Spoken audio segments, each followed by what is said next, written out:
ഈ കാണുന്നത് ദുബായ് ഫ്രെയിമാണ്. ഈ ദുബായ് ഫ്രെയിമിന്റെ പ്രത്യേകത എന്താണെന്ന് പറഞ്ഞാൽ, ദുബായ് ഫ്രെയിമിന്റെ രണ്ട് വശങ്ങൾ, ഒരു വശം എന്ന് പറയുന്നത് ഓൾഡ് ദുബായും മറുവശം എന്ന് പറയുന്നത് ന്യൂ ദുബായുമാണ്.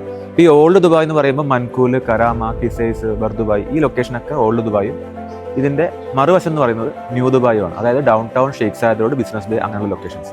അതുകൊണ്ട് തന്നെ ഈ ലൊക്കേഷന്റെ പ്രത്യേകത എന്താണെന്ന് പറഞ്ഞാൽ, ഈ ലൊക്കേഷനിൽ നിന്ന് ഓൾഡ് ദുബായിലേക്കും ന്യൂ ദുബായിലേക്കും ഈക്വൽ ഡിസ്റ്റൻസ് ആണ്. അപ്പോൾ കറക്റ്റ് പറഞ്ഞാൽ ഒരു ഹാർട്ട് ഓഫ് ദുബായ് ആണ് ഈ പറയുന്ന കമ്മ്യൂണിറ്റി. ഈ കമ്മ്യൂണിറ്റി ദുബായിലെ ഗവൺമെന്റ് ഡെവലപ്പറായിട്ടുള്ള വാസലിന്റെ കമ്മ്യൂണിറ്റിയാണ്. ഈ കാണുന്ന പ്രൊജക്ട് ദുബായിൽ ഓൾറെഡി ഉള്ളവർക്കറിയാം. ഇത് വാസൽ 1 എന്ന് പറഞ്ഞ പ്രൊജക്റ്റാണ്. ഗിന്നസ് വേൾഡ് റെക്കോർഡുള്ള ബിൽഡിംഗ്, ഓൾറെഡി കംപ്ലീറ്റ് ആയ ആൾക്കാർ താമസിക്കുന്നതാണ്. ഏകദേശം ഡബിൾ ക്യാപിറ്റൽ അപ്രീസിയേഷൻ. 1.1 മില്യന് സെല് ചെയ്ത 1 ബെഡ്റൂമിന്റെ ഇപ്പോഴത്തെ പ്രൈസ് 2.2. 2 ബെഡ്റൂം അപ്പാർട്ട്മെന്റുകൾ 1.4 വിറ്റത് 3.5 മില്യൺ ഇപ്പോഴത്തെ പ്രൈസ്. ഇത് കംപ്ലീറ്റ് ആയി ആളുകൾ താമസിക്കുന്നുണ്ട്. റെന്റൽസ് ആണെങ്കിൽ അറൌണ്ട് 10% റിട്ടേൺസ് കിട്ടുന്ന ലൊക്കേഷനാണ്. ഈ ബിൽഡിങ്ങിന്റെ പ്രത്യേകത എന്താണെന്ന് പറഞ്ഞാൽ, ഈ ബിൽഡിങ്ങിലാണ് വേൾഡിലെ ഏറ്റവും ഹയസ്റ്റ് റണ്ണിങ് ട്രാക്ക് ഉള്ളത്. ജോഗിങ് ട്രാക്ക് ഈ ബിൽഡിങ്ങിന്റെ ഏറ്റവും ടോപ്പിലാണ് ഉള്ളത്. അപ്പോൾ ഈ ബിൽഡിംഗ് കംപ്ലീറ്റഡ് ആണ്. അതുപോലെ ഇങ്ങോട്ട് വരുവാണെന്നുണ്ടെങ്കിൽ ഈ കാണുന്ന 4 ടവറുകൾ, ഇത് പാർ ഗേറ്റ്സ്, tower A, tower B, tower C, tower D ആണ്. ഇതെല്ലാം കംപ്ലീറ്റഡ് ആണ്, ആളുകൾ താമസിക്കുന്നതാണ്. ഡബിൾ ക്യാപിറ്റൽ അപ്രീസിയേഷൻ ഉണ്ടായ പ്രോപ്പർട്ടീസ് ആണ്. ഇവിടെ ഉള്ളവരോട് ചോദിച്ചാൽ അറിയാം. ഈ കാണുന്ന 4 ടവറിലും അതുപോലെ ആ കാണുന്ന ബിൽഡിങ്ങിലും വാങ്ങിയ വിലയെക്കാട്ടും പ്രോപ്പർട്ടി വാല്യൂ ഡബിൾ ആയ ലൊക്കേഷനാണ്. ഈ എൻറ്റയർ കമ്മ്യൂണിറ്റി വാസലിന്റെ കമ്മ്യൂണിറ്റിയാണ്. കമ്മ്യൂണിറ്റി ഇത്രയും അപ്രീഷിയേറ്റ് ആവാനുള്ള, അല്ലെങ്കിൽ ഇത്ര റിട്ടേൺസ് കിട്ടാനൊക്കെ ഉള്ള കാര്യം എന്താണെന്ന് പറഞ്ഞാൽ 3 റീസൺസ് ആണ്. ഇതിന്റെ ലൊക്കേഷൻ എന്ന് പറയുന്നത് ഓൾഡ് ദുബായിലേക്കും ന്യൂ ദുബായിലേക്കും ഒരേപോലെയാണ് ഡിസ്റ്റൻസ് വരുന്നത്. പിന്നെ ഏറ്റവും ഇമ്പോർട്ടൻ്റ് ആയിട്ടുള്ള കാര്യം, ഈ കമ്മ്യൂണിറ്റിക്ക് നേരെ മുന്നിൽ ഒരു മെട്രോ സ്റ്റേഷൻ ഉണ്ട്. ഇത് മാക്സ് മെട്രോ സ്റ്റേഷനാണ്, എക്സിസ്റ്റിംഗ് മെട്രോ സ്റ്റേഷനാണ്.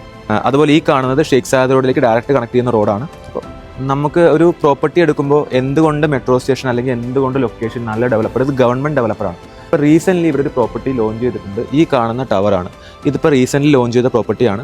ഇതിൽ അഡ്വാൻറ്റേജ് എന്താണെന്ന് പറഞ്ഞാൽ, നമുക്ക് ഡയറക്റ്റ് മെട്രോ ആക്സസ് ഉള്ള ലാസ്റ്റ് പ്ലോട്ടാണ് ഈ ലൊക്കേഷനിൽ. അപ്പോൾ നല്ല പ്രോപ്പർട്ടിയാണ്. ഈ പ്രോപ്പർട്ടിയുടെ പേയ്മെൻറ്റ് പ്ലാൻ ആണ് അട്രാക്റ്റീവ്. 5% ഡൗൺ പേയ്മെൻറ്റ്, 5% ഒരു 3 മാസം കഴിഞ്ഞിട്ട്, പിന്നെ എവറി 5 മന്ത്സ് 5% അടച്ചാൽ മതി. അപ്പോൾ ഡ്യൂറിങ് കൺസ്ട്രക്ഷൻ നിങ്ങൾക്ക് വളരെ ചെറിയൊരു എമൗണ്ട് അടച്ചുകൊണ്ട് ഈ പ്രോപ്പർട്ടി സ്വന്തമാക്കാം. 1.5 മില്യൺ അല്ലെങ്കിൽ 1.3 to 1.7 മില്യനകത്തായിരിക്കും 1 ബെഡ്റൂം വരുന്നത്. 2 ബെഡ്റൂം 2 മില്യൺ പ്ലസ് ആയിരിക്കും എന്തായാലും. അപ്പോൾ പ്രോപ്പർട്ടി പ്രൈസ് നിങ്ങൾ നോക്കുമ്പോൾ ഇതുപോലെ ലൊക്കേഷനിൽ ഇതുപോലൊരു പ്രോപ്പർട്ടി 5% ഡൗൺ പേയ്മെൻറ്റിൽ ഗവൺമെൻറ് പ്രോപ്പർട്ടി ഇത്രയും പ്രൈമായിട്ട് ലൊക്കേഷൻ, ദുബായിലൊരു നല്ല പ്രോപ്പർട്ടി കുറച്ച് പൈസ കൊടുത്താലും വാങ്ങാം എന്ന് വിചാരിക്കുന്ന ഒരാളാണെന്നുണ്ടെങ്കിൽ നല്ലൊരു ഓപ്ഷനാണ്. ഫ്യൂച്ചറിൽ നമുക്ക് നല്ല ക്യാപിറ്റൽ അപ്രീസിയേഷൻ ഉണ്ടാക്കാൻ പറ്റുന്ന ആ ലൊക്കേഷനിലെ ലാസ്റ്റ് പ്ലോട്ടാണ്. അതുകൂടാതെ ഇതിൻ്റെ ഈ ബിൽഡിങ്ങിൻ്റെ ഈ വ്യൂ എന്ന് പറയുന്നത് സീ വ്യൂ ആണ്. നമുക്ക് സീ വ്യൂ കിട്ടും. സീ വ്യൂ എന്ന് പറഞ്ഞാൽ കുറച്ച് ദൂരെയാണെങ്കിൽ ഒരു വ്യൂ കിട്ടും. അതുപോലെ ബാക്ക് സൈഡ് ആണെങ്കിൽ കമ്മ്യൂണിറ്റി വ്യൂ ആണ്. ഒരു സൈഡിൽ നമുക്ക് സബീൽ പാർക്ക്, അതുപോലെ തന്നെ നമ്മുടെ ദുബായ് ഫ്രെയിം വ്യൂവും കിട്ടും. അപ്പോൾ നല്ല പ്രോപ്പർട്ടിയാണ്.